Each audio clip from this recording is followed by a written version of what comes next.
I knew something wasn't right and nobody was really believing me. Because I knew that there was something wrong with me. Even though the GPs and everybody was saying there wasn't something wrong with me, I knew there was something wrong with me. I'm sure that a lot of people thought that what I was describing was just in my head. I was like, I think I might be dying, but that seems like a very dramatic thing to say. And so I went back to the doctor and said, right, I will pay to see a specialist. And if I hadn't gone to the hospital when I did, it would have gone into my heart and I wouldn't be here now. I think it's absolutely appalling that people are still having to go through this battle to get a diagnosis. I used to go to the gym quite a bit, you know, and I used to go out, you know, socialise and stuff like that. But I wasn't doing any of that anymore, really. I couldn't do anything.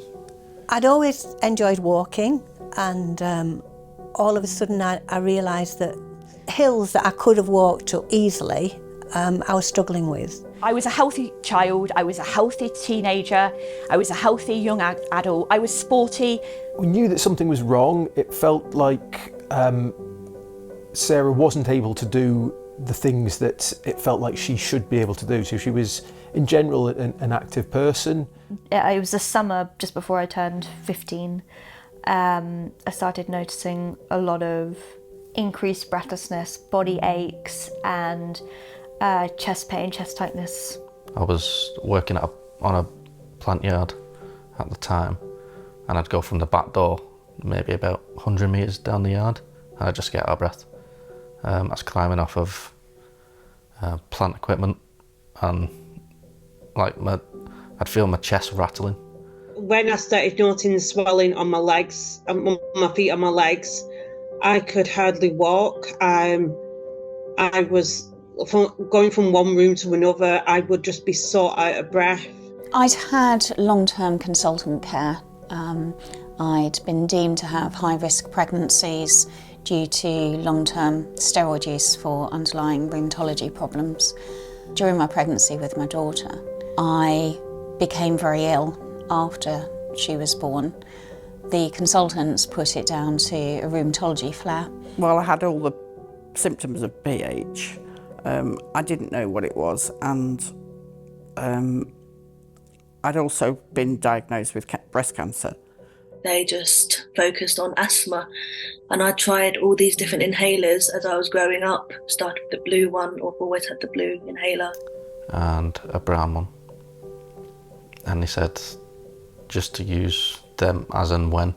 And it wasn't even just inhalers. I had what you put on the spoon, you know, and so I'll see if that works any better. They would watch me do my asthma inhalers. I admit I was doing them correctly. Didn't understand why they didn't work, but still it was asthma. When I started going to the GP to report these symptoms, I was basically told that I was unfit and anxious.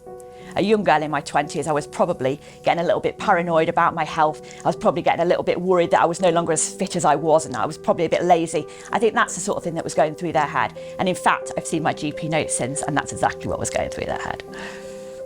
And they kept on repeating, have you been taking drugs? Like non-stop, like maybe 6 or 7 hours, just, have you been taking drugs? Like, no, I don't take drugs. Doctors and nurses were accusing me of being on drugs, were saying it's just anxiety, your iron's probably low, which it wasn't, the blood work said it wasn't, and that I was just being dramatic, and there was nothing wrong, this is normal, and none of it was normal, and I knew that, but I started to believe what they were telling me, because I was like, am I making this up? So it did take a few years of the doctors, I feel like guessing, just like putting, you know, like guessing what was wrong with me. I saw lots of different doctors in that time because the GP surgery that I was with had lots of different GPs. So I think I probably saw everyone in their surgery, to be honest. I had about 30 medical appointments and 10 different doctors. The time when we were trying to get a diagnosis for Luciana was incredibly difficult. We were going from doctor to doctor and no one seemed to actually believe how ill she was. And as her parents, we sort of almost accepted that there wasn't anything seriously wrong, which was a relief in a way, but there was that niggle, underlying niggle, that we knew that things weren't right. I'm just going to end up dying. Right, that's what I thought. I feel like I'm going to die in the next year.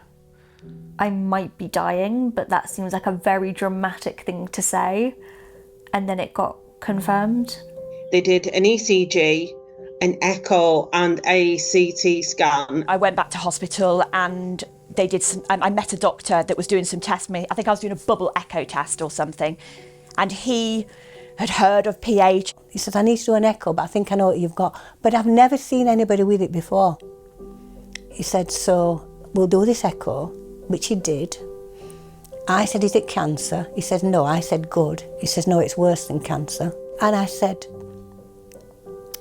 tell me, I am going to live longer than 6 weeks because my daughter's having a baby in 6 weeks. And he looked at me very seriously and said, I can't promise you that. He said, your heart is so bad, I cannot promise you that length of time. Luckily, a doctor thought of what it might be. So he did a right heart catheter. They told me that it was PH, and then my life sort of just turned upside down from there. When we finally got an appointment in London, we went and she was given the official diagnosis of pulmonary hypertension. We found it very difficult to actually believe that she'd got this horrendous disease. I used to sit there and, I don't know, just sob. You know, you're a grown man. Didn't matter. You know, it were bad. You know, I could cry now, to be fair. I was right. There was something wrong with me. And yeah, it was just a complete relief. I mean, all those other emotions came later, but for a large part, for a long time, I was just happy that I had a name for what was wrong with me, that I was no longer ashamed of my illness because I was no longer worrying that people didn't believe me. Getting a diagnosis felt like we finally had some answers. We finally knew what was happening to my body, and we could take the right direction into helping me get better, improve my life, and, you know, live it to the best I can. Yeah, it's extremely important that diagnoses are sped up, looked into, and given to people, because people, when you get left so long without a diagnosis, your health just declines and declines, and you won't get that health back. I absolutely feel if Luciana had been diagnosed earlier, the damage to her body would not have been as severe and the treatment would have been far more effective. Her lungs were so damaged by that point that it wasn't as effective as it could have been if it had been caught really early. And that's a terrible thing to come to terms with. If I was diagnosed earlier, then I don't think my condition would have progressed the way it has. I don't think I would have been on oxygen. I believe that had I been diagnosed earlier, I would not have had heart failure because medication could have controlled it. And by having the heart failure, I spent a month away from an 8-month-old baby and had an IV line put in, which in turn really impacted on my ability to care for my child. I feel my late diagnosis robbed me of those first few months with my precious granddaughter. I couldn't hold her, I couldn't lift her, I couldn't carry, I couldn't change a nappy. Had I been diagnosed earlier, I would have been in a better position and I would have been the grandma I would have wanted to be. But that was not to be. And it's still not, even now, because they left it too late for me. If I would have been tested earlier,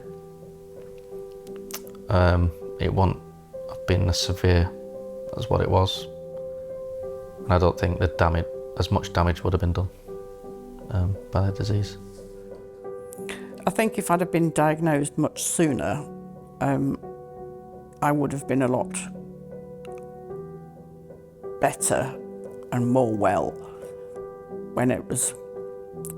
than I am now. I think it's important to get diagnosed quickly to get you on the right path of medication, to help you understand how to cope with your illness, and to hopefully give you a better chance of living longer and not get into a point where your heart is in trouble, your lungs are in trouble, you're in trouble. The fact that treatments have improved dramatically over the last decade or more is fantastic, and it really does empower people and enable people to live much happier, more productive and longer lives, and that's all fantastic. But you can only get treated if you're diagnosed, and so getting that step to diagnosis is crucially important. If I could speak directly to my GP now, my GP at the time,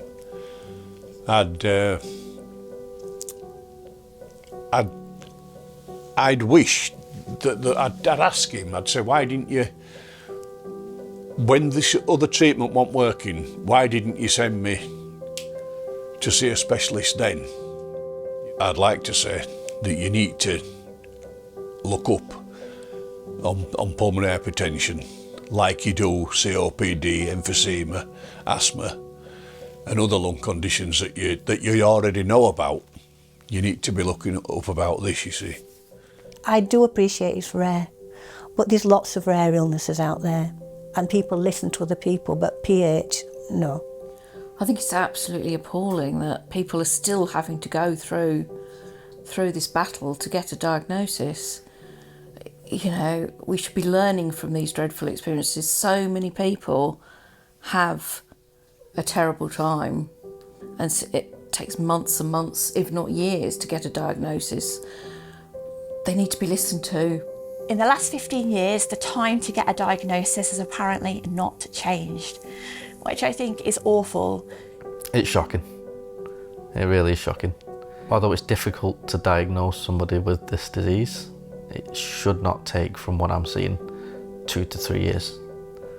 People are literally on death's doors before they get diagnosed. When I'd got the diagnosis, I thought, no, this is ridiculous that all these years and nobody, it's not something that people think about. It takes a long time to get referred to somebody. It shouldn't take so long, you know. Some people might be worse than what I was, and they might not get a chance to see anybody else. And it ought to be a lot better for people who are being diagnosed now, because them people are the same as me, they're scared. The journey to diagnosis, it'd have to be horrific. Devastation. Difficult. Turmoil. Emotional. Unbelievable.